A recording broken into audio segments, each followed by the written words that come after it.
रहे हैं न्यूज 18 बिहार झारखंड और मैं हूं आपके साथ लक्ष्मी। नीट पेपर लीक कांड से जुड़ी इस वक्त की एक बड़ी खबर आपको बता दें आपको, हजारीबाग में सीबीआई की दबिश जारी है। हजारीबाग में कई जगह पर सीबीआई जांच कर रही है। ओएसिस स्कूल के प्रिंसिपल एहसानुल हक के करीबियों के घरों में जाकर के भी सीबीआई पूछताछ कर रही है। प्रिंसिपल अब भी सीसीएल के गेस्ट हाउस में मौजूद हैं। प्रिंसिपल के साथ स्थानीय 6 लोग भी मौजूद हैं गेस्ट हाउस में मौजूद। आपको बता दें कि बुधवार सुबह से ही सीबीआई की टीम एहसानुल हक से पूछताछ कर रही है। सीबीआई की टीम को कुछ अहम जानकारियां भी हाथ लगी। सीबीआई की टीम ने कई अहम सामानों को भी जब्त किया है। तो अब देखिए, एहसानुल हक के जो करीबी हैं, जो उनके रिश्तेदार हैं, जो उनके परिजन हैं, उन लोगों से भी अब पूछताछ सीबीआई करना शुरू कर चुकी है। तो आपको ये बता दें, हजारीबाग में सीबीआई की टीम ने दबिश दी है। अभी फिलहाल गेस्ट हाउस में 7 लोग मौजूद हैं। एहसानुल हक के साथ साथ 6 और लोग गेस्ट हाउस में मौजूद हैं जिनसे सीबीआई पूछताछ करेगी। अब देखिए, पेपर लीक में कितने किरदार हैं, इस बात को लेकर के कई दिनों से हम लोग जांच पड़ताल जो सीबीआई कर रही है उसकी रिपोर्ट भी आपको लगातार दे रहे हैं। ये मामला पहले ईओयू के पास भी था। देखिए कितने किरदार हैं। संजीव मुखिया की तलाश जारी है, अभी फरार है संजीव मुखिया। इसकी तलाश में पुलिस जुटी हुई है। फिलहाल ये कहां है इसका पता नहीं चल पाया है। एहसानुल हक जो कि ओएसिस के प्रिंसिपल हैं, इनसे पूछताछ की जा रही है। 24 घंटे से ऊपर हो चुकी है, इनसे पूछताछ की जा रही है। सिकंदर यदुवेंदु जो कि गिरफ्तार हो चुका है, पुलिस की गिरफ्त में है। और ज्यादा जानकारी के लिए न्यूज 18 संवाददाता ओम प्रकाश हमारे साथ जुड़ रहे हैं। ओम प्रकाश, देखिए नीट पेपर लीक मामले में लगातार पूछताछ की जा रही है और इस मामले में अभी क्या कुछ अपडेट है? कहा जा रहा है कि एहसानुल हक के करीबियों से भी पूछताछ की जा रही है। जी बता दें कि कल शाम को ही, देर शाम अगर बात की जाए तो सीबीआई की टीम के द्वारा कई जगहों पर एक साथ दबिश दी गई थी और कई लोगों से इस दौरान जो है वो पूछताछ भी की गई थी। और उसके बाद करीब 11:15 बजे के करीब जो है सीबीआई की टीम जो है वो इसी गेस्ट हाउस में पहुंचती है, जहां पर कई सामान भी सीबीआई के साथ मौजूद होते हैं। कई सामानों को जब्त किया गया है, जिसे लाया गया है। वर्तमान में अगर आज की बात की जाए तो आज सुबह से ही यहाँ पर गहमा गहमी बढ़ी हुई है। जो ओएसिस स्कूल के प्रिंसिपल एहसानुल हक हैं, उनके परिजन और स्कूल के कुछ शिक्षक भी यहाँ पर पहुंचे हैं और फिलहाल उनसे अब वो मिलने पहुंचे हैं या फिर कुछ और वजह है, ये तमाम चीजें थोड़ी देर बाद स्पष्ट हो पाएगी। लेकिन उन्हें एक कमरे में बिठाया गया है। फिलहाल एहसानुल हक अलग कमरे में है और उनके परिजन जो है वो अलग कमरे में है। तो फिलहाल कहा जा सकता है कि इस पूरे जो फहरिस्त में जो लोग भी शामिल हैं, जिन लोगों पर भी शक है, सीबीआई उन जड़ों तक जा रही है, उनकी बारीकी से जांच कर रही है। पूरे मसले में अगर बात की जाए तो सीबीआई के द्वारा जो टोटो चालक है उसके घर पर भी पहुंची थी सीबीआई की टीम। वहां भी तमाम चीजों को खंगाला था और वहां से भी कई जानकारियां इकट्ठा की हैं।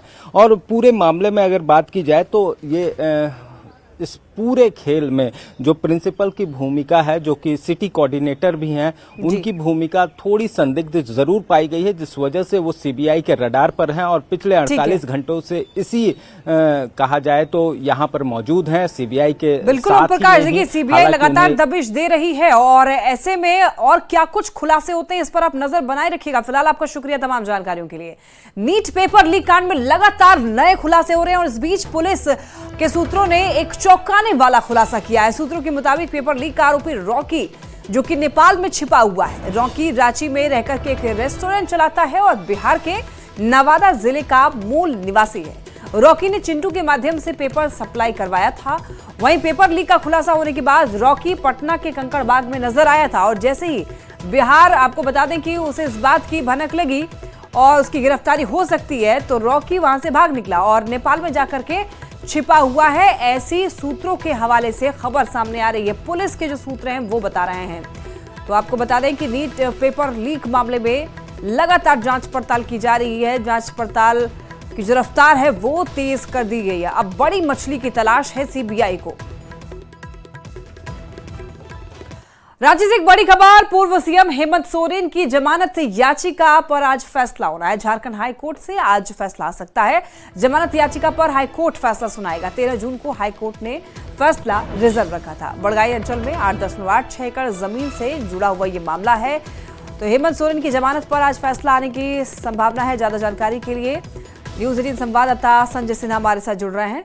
संजय, देखिए आज झारखंड हाई कोर्ट से फैसला आ सकता है। हेमंत सोरेन की जमानत याचिका को लेकर के एक बार पूरी जानकारी दीजिए। देखिए, आज इस मामले में अहम सुनवाई है और समझिए कि हेमंत सोरेन को भी आज इस फैसले का इंतजार होगा, क्योंकि 13 जून को ही ये दोनों पक्षों की ओर से, हेमंत सोरेन की ओर से बात करें या फिर ईडी की ओर से बात करें, तमाम दोनों ही ओर से पक्षों पर सुनवाई पूरी हो चुकी थी और कोर्ट ने 13 जून को ही अपना फैसला सुरक्षित रख लिया था। 13 जून की बात करें तो समझ जाए कि उस समय भी हेमंत सोरेन की ओर से मीनाक्षी अरोड़ा जो वरीय अधिवक्ता, उन्होंने जोरदार दलील पेश रखी थी। उसके बाद ईडी के जो अधिवक्ता हैं एसवी राजू, उन्होंने भी पक्ष रखा था। तो कोर्ट ने दोनों का पक्ष सुनने के बाद फैसला सुरक्षित रख लिया था और आज ये मामला सूचीबद्ध है हाईकोर्ट में और आज इस पर फैसला आ सकता है। लेकिन आपको याद होगा कि पिछली दोनों सुनवाई में आपको जब कपिल सिब्बल फिजिकली हाईकोर्ट में बहस कर रहे थे तो उस समय कल्पना सोरेन कोर्ट के अंदर मौजूद रही थी, पूरी सुनवाई उन्होंने सुना था।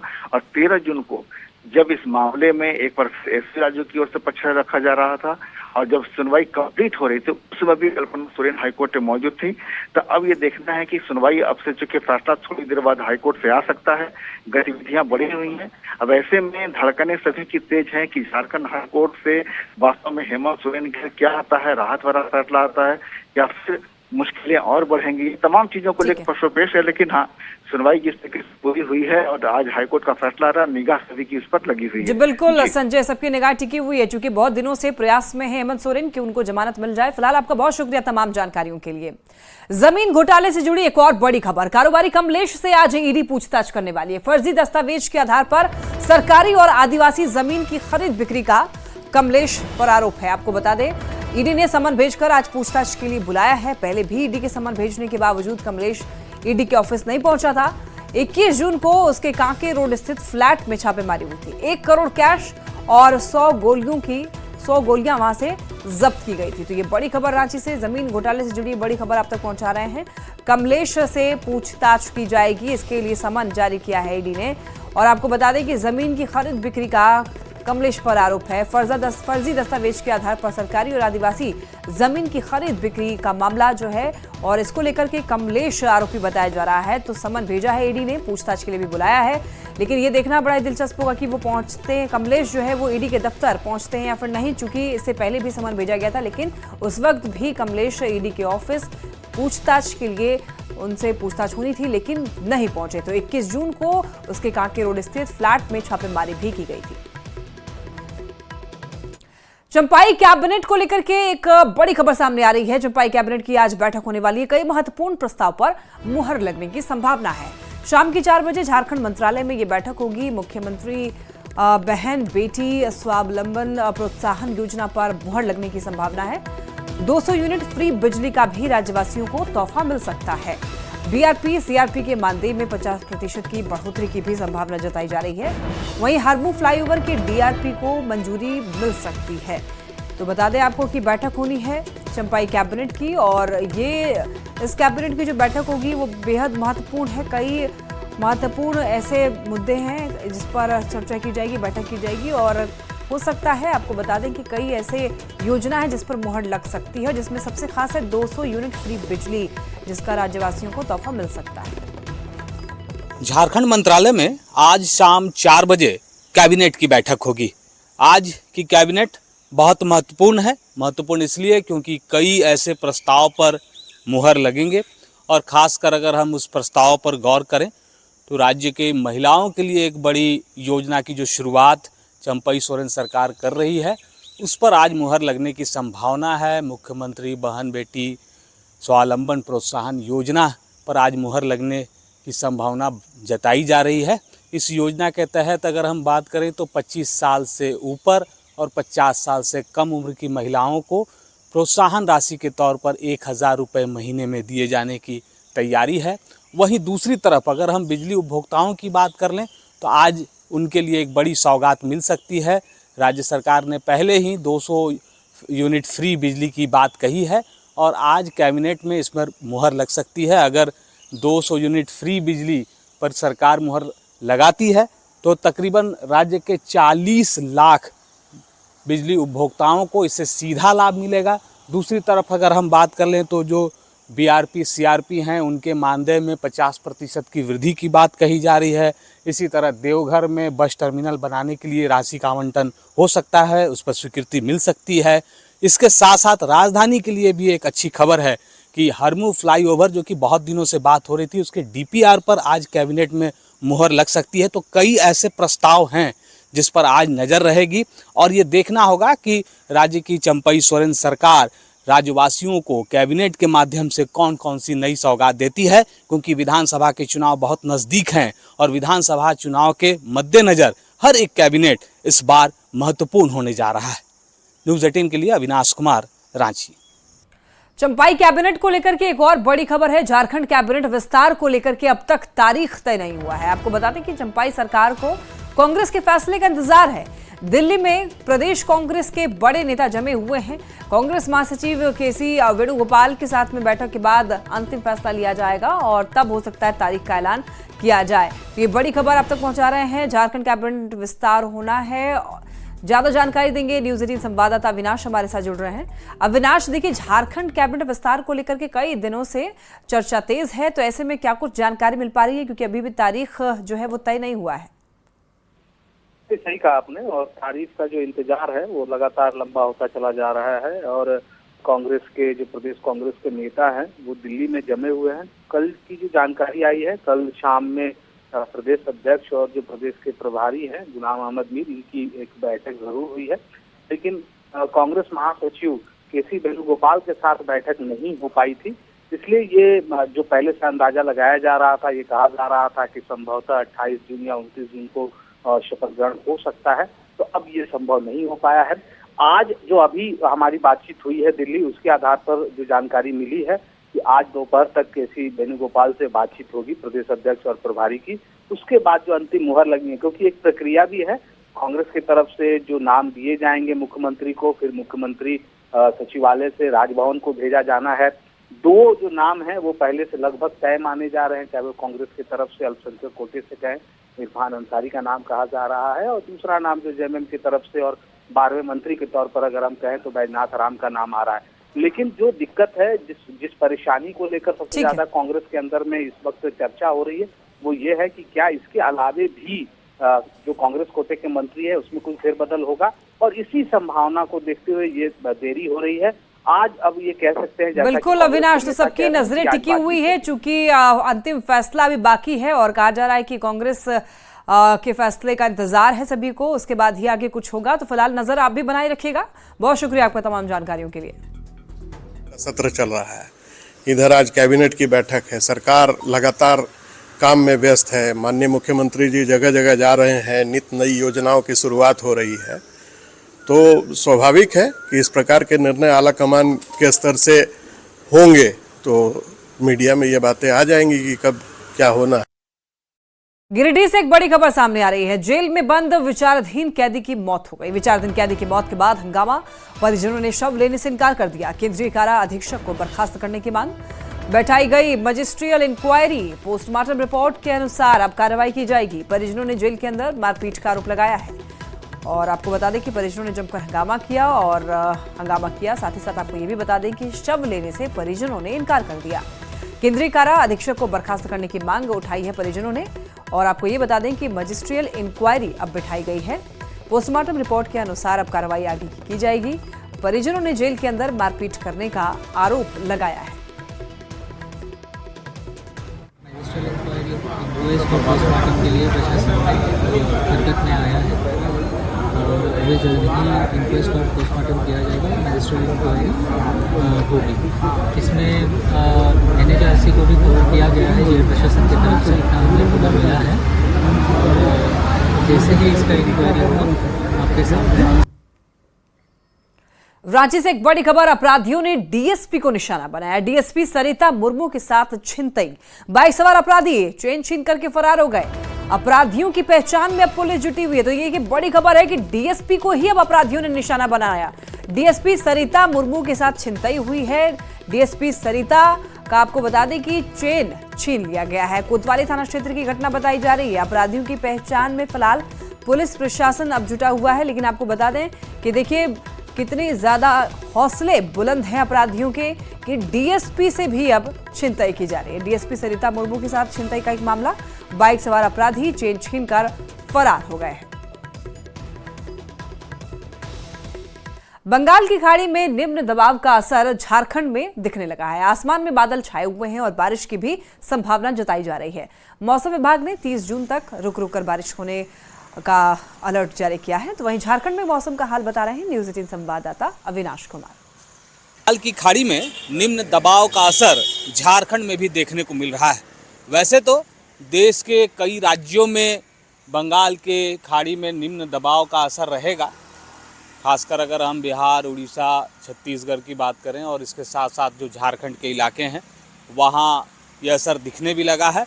आपको आसमान में बादल दिखेंगे, कई ज़िलों में बारिश हो चुकी है, कई ज़िलों में बारिश होने की संभावना जताई जा रही है। और अगर हम मौसम विभाग की माने तो 30 जून तक इसी तरह से आसमान में बादल छाए रहेंगे और रुक रुक के बारिश भी होगी। यह भी अनुमान लगाया जा रहा है कि 30 जून के बाद ज़्यादा बारिश होने की संभावना है, क्योंकि अगर हम झारखंड की बात करें तो अब तक जो बारिश हुई है उसमें कम से कम 100 मिलीमीटर बारिश कम हुई है, जो सामान्य बारिश जिसका अनुमान मौसम विभाग की तरफ से लगाया गया था। लेकिन अब ये कहा जा रहा है कि धीरे धीरे बारिश में बढ़ोतरी होगी। और अगर आप तापमान के हिसाब से बात कर लें तो अब जो है झारखंड में ज़्यादातर जो ज़िले हैं उसके अगर अधिकतम तापमान की अगर आप बात करेंगे तो 35 डिग्री के आसपास आपको देखने को मिलेगा। दूसरी बात यह भी है कि बारिश देर से होने की वजह से झारखंड में एक बार फिर से किसानों की परेशानी बढ़ेगी, क्योंकि अब तक जो बारिश होनी चाहिए थी, जो हम लगातार कह रहे हैं कि सामान्य जो बारिश होनी चाहिए थी वो झारखंड में नहीं हो सका है। और इसके वजह से जो रोपा का काम होता है धान की फसल को लेकर उसमें देरी होगी और देरी होने की वजह से फिर एक बार किसानों को नुकसान उठाना पड़ेगा। खासकर अगर हम पलामू की बात कर लें, जो पलामू प्रमंडल है उस इलाके में सबसे कम बारिश हुई है और वहाँ के लोगों के लिए इस वक्त भी उमस भरी गर्मी सबसे ज़्यादा परेशानी बढ़ा रही है। न्यूज़ 18 के लिए अविनाश कुमार, रांची। गढ़वा में बाल मजदूरी के खिलाफ कार्रवाई की गई। बाल श्रम के खिलाफ गठित विशेष टीम ने एक छापेमारी करके चार बाल मजदूरों को मुक्त कराया है। ट्रैक्टर वर्कशॉप से 3 बाल मजदूर और जनरल स्टोर से 1 बाल मजदूर को रेस्क्यू किया गया। मजियाओं ब्लॉक प्रखंड मुख्यालय में छापेमारी विभिन्न होटल, ढाबा एंड रेस्टोरेंटों में की गई, जिसमें से 4 बाल मजदूर है कि विमुक्त करवाए गए। बोकारो एयरपोर्ट से उड़ान सेवा शुरू करने की कवायद तेज है। बोकारो स्टील की तरफ से एयरपोर्ट बाउंड्री से एलोरा हॉस्टल के 100 आवासों को तोड़ने का काम किया जा रहा है। अब इसके विरोध में एचएससीएल और अवैध रूप से रह रहे लोगों ने कार्रवाई को रोकने की मांग को लेकर बीजेपी विधायक बिरिंची नारायण से गुहार लगाई है। लोगों का कहना है कि बरसात का मौसम आ रहा है, ऐसे में इस तरह की कार्रवाई रुकनी चाहिए और इसके लिए उन्होंने जिला प्रशासन और बोकारो स्टील के अधिकारियों से भी बात की। विधायक ने कहा कि ये कार्रवाई कहीं से भी उचित नहीं है। प्रतिनिधि हैं, उनसे एक आशा और उम्मीद जनता को है कि हमारे जनप्रतिनिधि हैं, ये कुछ न्यायोचित कल्याणकारी बस लोगों को बसाने की काम करेंगे। यहाँ सरकारी नीति है कि बसाइए, उजाड़िए मत। उजाड़ने के बाद आखिर लोग कहाँ जाएंगे, कहाँ दर दर भटके। मैनेजमेंट ने लिखित रूप से सभी एम्प्लॉय को दिया था कि आप लोगों को हम जब पुनर्वासित करेंगे तभी आवास तोड़ेंगे।